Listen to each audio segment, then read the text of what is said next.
Não apenas tem um ânimo longo, não apenas ele aguenta, ele é constante, mas ele vai além. E é benigno. Que linda frase. Essa é a primeira das 14.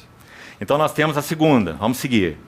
O amor não arde em ciúmes.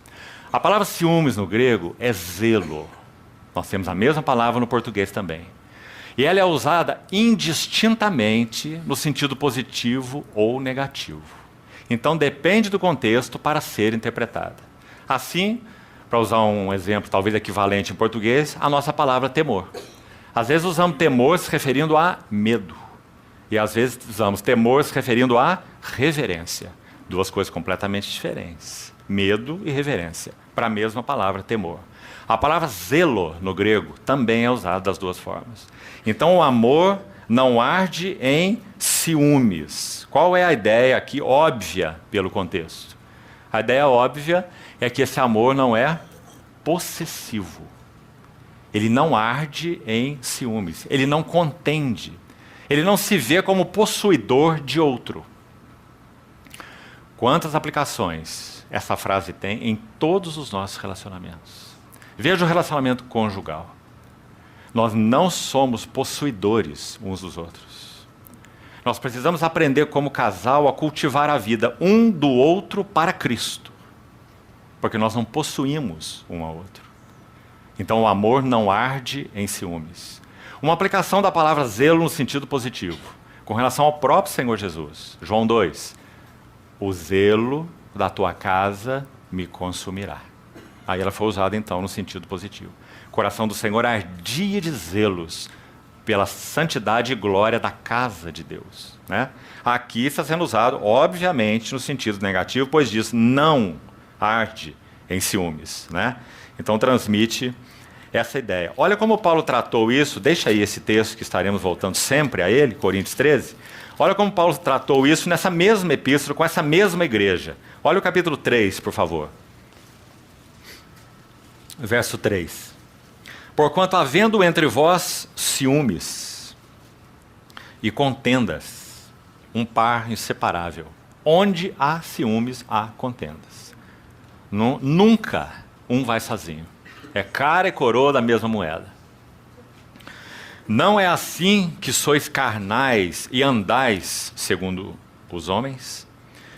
Quando alguém diz eu sou de Paulo, sou de Apolo, é evidente que andais segundo os homens. Quem é Paulo, quem é Apolo, servo por meio do quais crestes e etc.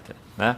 Então está Paulo aí tratando esse assunto grave entre os santos de Corinto, ciúmes.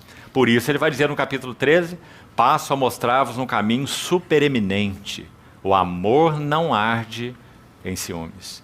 E por isso no capítulo 12 ele escreveu de modo tão lindo, como já falamos, quando ele descreve o corpo, mostrando a interdependência e a beleza da cooperação de cada função para o benefício de todo o corpo.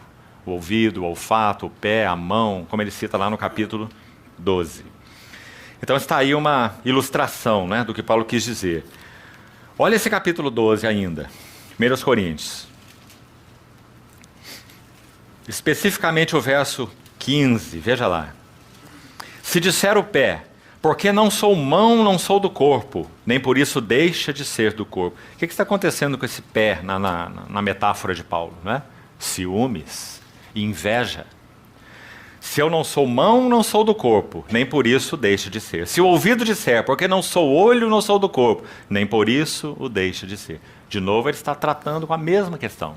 Ciúmes, invejas, contendas, como derivado dele, né? Então, essa aí é a sua segunda frase. Vamos para a terceira. Versículo 4 do capítulo 13. Não se ufana. O que é ufanar?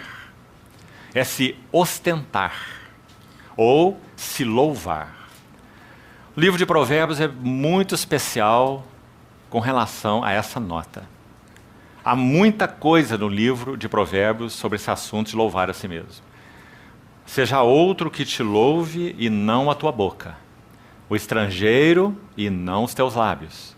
Assim como o crisol prova a prata e o forno prova o ouro, o homem é provado pelos louvores que recebe. Então diz, o amor não se louva, ou não se ufana, não se ostenta. Aqui, irmãos, para podermos avançar, eu queria citar uma ilustração que é de Pedro, por causa de uma palavra que gostaria de mostrar para os irmãos, a beleza dela e a aplicação dela para o nosso caminho de experiência espiritual, na nossa relação uns com os outros. Abra, por favor, 1 Pedro 5.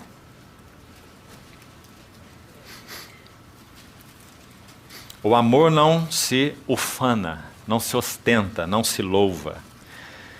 Pedro diz assim, em primeira epístola, 1 Pedro 5, verso 5. Rogo igualmente aos jovens, sede submissos aos que são mais velhos.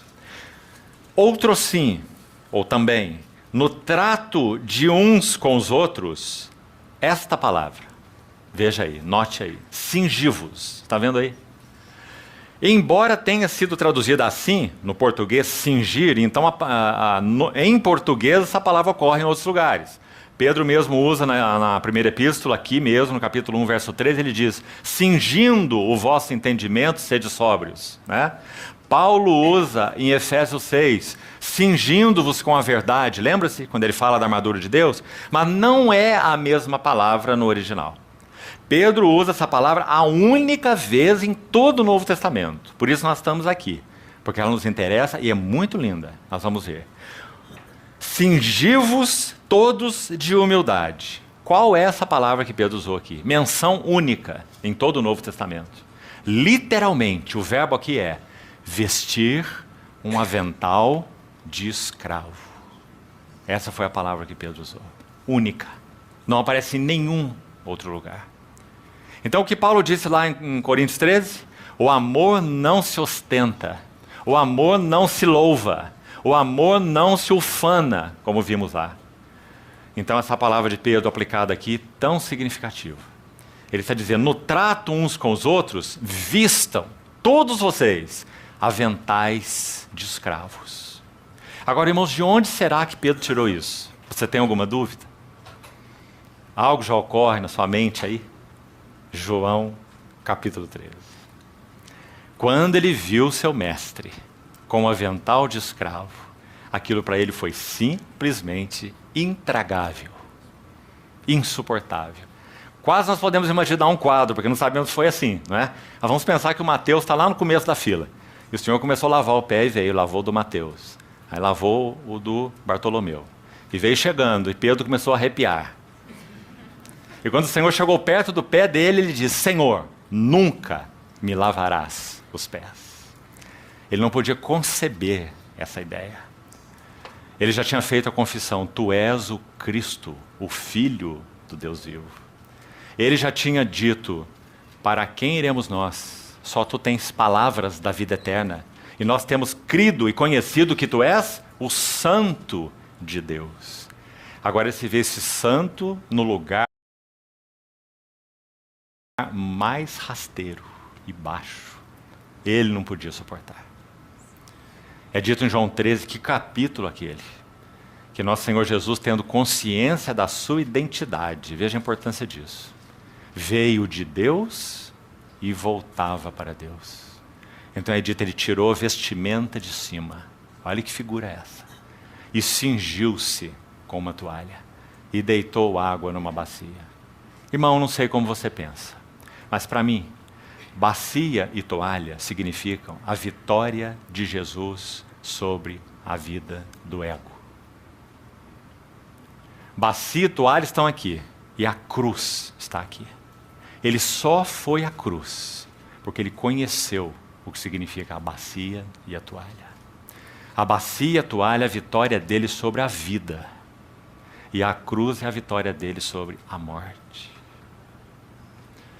Para que nós sejamos vitoriosos sobre a morte, primeiro precisamos ser vitoriosos sobre a vida. A vida egocêntrica. Viver para nós mesmos, em si mesmados, centro de tudo. Não é? Então essa foi a vida do nosso Senhor Jesus. Então Pedro aprendeu essa lição de uma forma aguda. E agora está aí o ancião, experimentado. Aquele que vai dizer, eu estou certo de que estou prestes a deixar este tabernáculo, como o Senhor efetivamente me revelou. E o que ele tem para nos dizer? todos, no trato uns com os outros, vistam